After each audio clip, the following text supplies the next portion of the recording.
Don't claim to regret what you did. You did it because you enjoyed it and you would enjoy it again. But in consideration of who you did it to, you don't want to do it again.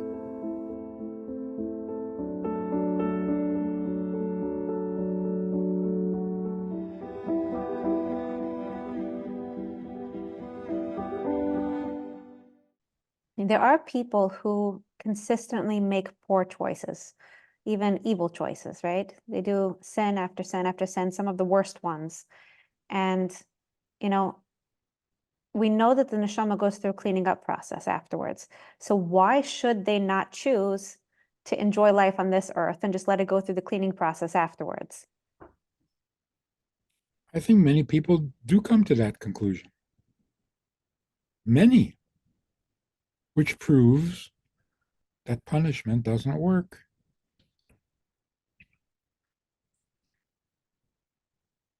Yeah, people say, I know I'm going to die from this, but what a way to go.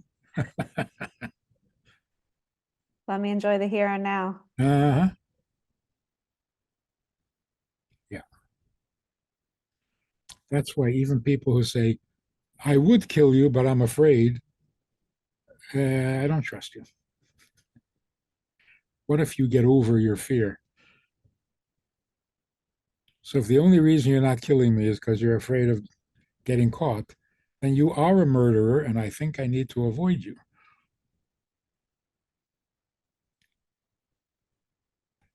That's why, living by mitzvahs because of the reward or because of the punishment, it's actually insulting to God. I have no intentions of keeping your commandments. Oh, you're going to kill me? Oh, okay, okay, okay. I'll keep your commandments. It's such an insult.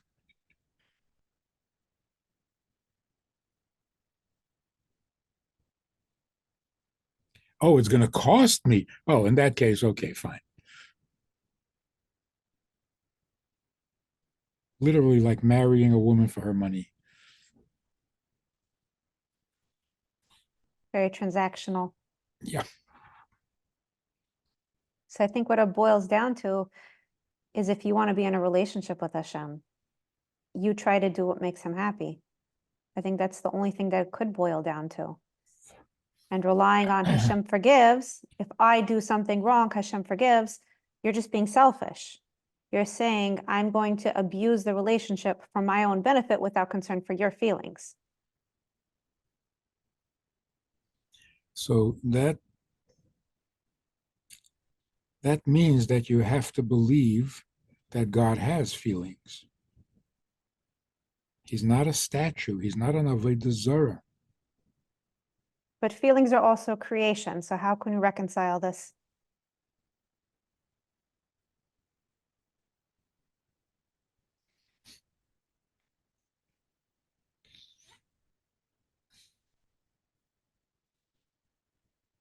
Yeah, there are feelings that are creation. Chesed, Gvura, Tiferes, Sunday, Monday, Tuesday. But then there is the original passion,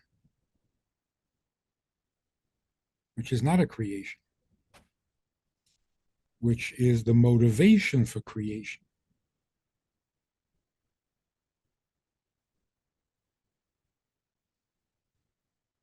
So the one overriding emotion is, like in a marriage, I just need you to be mine. I may love you, I may hate you, I'll have compassion on you, whatever, but you got to be mine.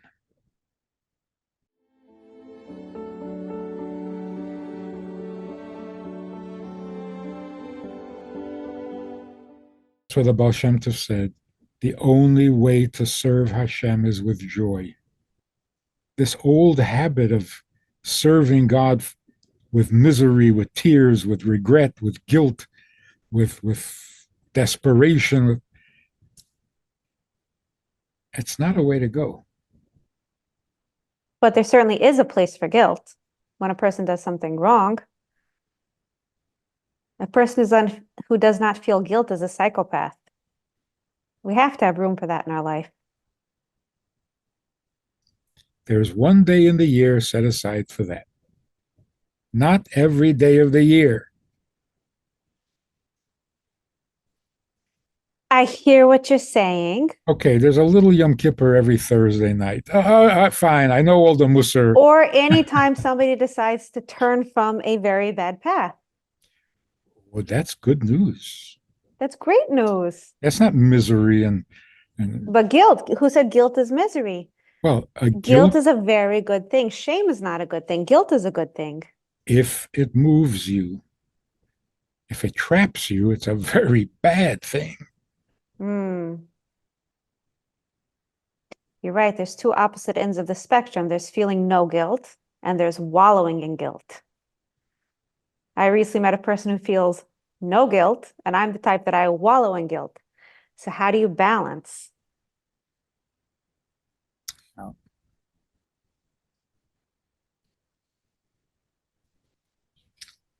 Every guilt has to be associated with someone. Who are you guilty to? You can't just have guilt. Generic. I don't even know what I'm guilty of, but I'm sure I'm guilty of something. That's crazy. Guilt has to be associated with someone. Like, for example, now that I committed the sin, no one is going to love me the way they used to. Who is this no one? Identify. Which relationship did this sin damage? Because that's what guilt means. Guilt means I'm not as lovable as I used to be. I'm not as valuable as I used to be. I'm not as acceptable as I used to be. So even a woman who, God forbid, is raped, and of course it's not her fault and it's not her, but she feels guilty. You say, why are you feeling guilty? It's not your fault. Everybody tells her that 100 times. She feels guilty. Because when she says she feels guilty, she means, I'm the one who's damaged. There's a difference whose fault it is, especially if the rapist gets away with it. So guilt doesn't necessarily mean it's my fault. Guilt means I'm the damaged party. So what does damaged mean? My husband is never going to look at me the same anymore. So what's the solution? Ask your husband. Don't assume. Ask him. He says, no, no, no. I love you more than before. Okay, problem solved. See, yeah, but I don't forgive myself. Okay, that's a psychological problem. Forgive self doesn't even make sense. How can you be the guilty party and the judge? I sinned. Now I'm going to think if I should forgive myself. Who are you to forgive yourself? It doesn't make any sense. So it's either a husband, a future husband, right? A girl who's been abused. Her future husband will never love her because either she's going to keep it a secret and that's going to create tension, or she'll tell him and he won't. So there's always someone whose affection you think you've lost. And that someone could be Hashem. Could also be your own neshama, which is what conscience is all about. What did I just do to my neshama? But there's never just me. So I use this example. Bernie Madoff stole $50 billion. He's still my hero. Yeah, he's a crook. $50 billion. Hey, come on. A little respect here. How many people in history stole $50 billion? Anyway, he's Gotta dead. give it to him, yeah. He was arrested. He died. But imagine if he would say, I stole $50 billion. I regret it. I regret it. I will never do that again. I don't believe you for a minute. If you got out of jail and you find yourself sitting in an office and there's $50 billion worth of stocks and stuff going through your desk and you can steal it, you're not going to? Why? What did they do to you? I don't believe you. But if you say, I got a letter from an old Jewish woman who survived the Holocaust, worked hard all her life, put together a couple of $1,000, and I stole it from her. I would never do that to her again. I believe you. Makes perfect sense. So regret, tshuva, is never, I regret what I did. It's always, I regret who I did it to. If you don't regret who you did it to, then it's just self-pity. It's not tshuva. That's your chronic guilt. So we beat ourselves up, and the problem is we're making it selfish. We're making it all about us. We're not making it about a relationship that was damaged. Yeah. So it's not like I really regret what I did. I regret being the kind of person who does that. So what are you going to do about it? Oh, there's nothing I can do about it except be miserable. So, Or get angry and project your anger on somebody else. oh, yeah. So there's nothing healthy about it. Mm-hmm. That's what the whole section in Tanya, Igeres HaTshuva, is to make this point. Don't claim to regret what you did. You did it because you enjoyed it and you would enjoy it again. But in consideration of who you did it to, you don't want to do it again. So tshuva means return to him because that's who you offended. Again, it all cycles back to the relationship. Uh-huh. I want to be close to you, Hashem. I did something that separated me from you. It's not about the fact that I'm not living up to a standard. It's about the fact that I'm causing you pain. Yeah. Mm-hmm. If we don't view the Torah through the lens of a relationship, then we're missing the whole point. So there's this beautiful story about a man back in the times of the Baal Shem Tov, a very, very good man who raised his children beautifully.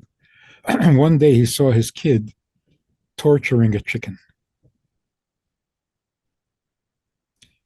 He went into the house and he took a belt off the peg and he spanked his kid. Then he went into his room and he cried. And the kid came into the room to apologize. He saw his father crying, so he cried. So they're standing there crying, the two of them. That's tshuva.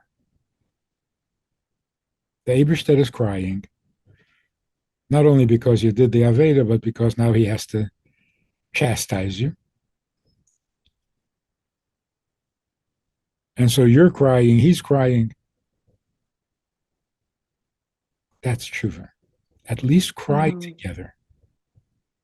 But if he's crying and you're just ignoring, that's pretty callous. Wow. Wow. And if we can raise ourselves up to the point where we desire to do what makes him happy, then at that point we have a real relationship.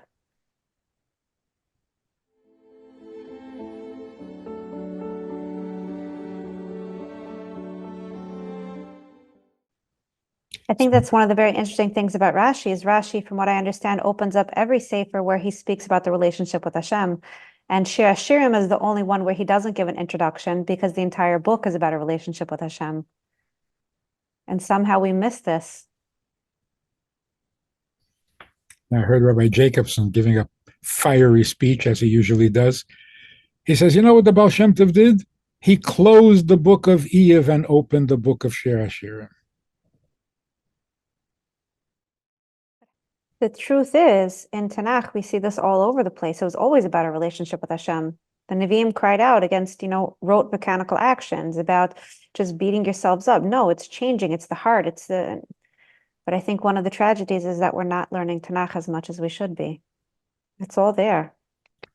Just seems to me like it repeats itself.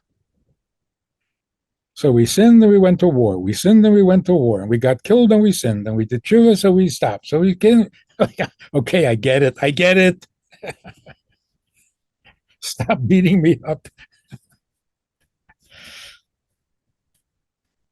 I think that's one of the things that the Christian world thinks about the Jewish world is, oh, you have this list of sins and you have this list of punishments and, you weren't good enough. And you can't be and you'll never be. And yeah. so we have good news.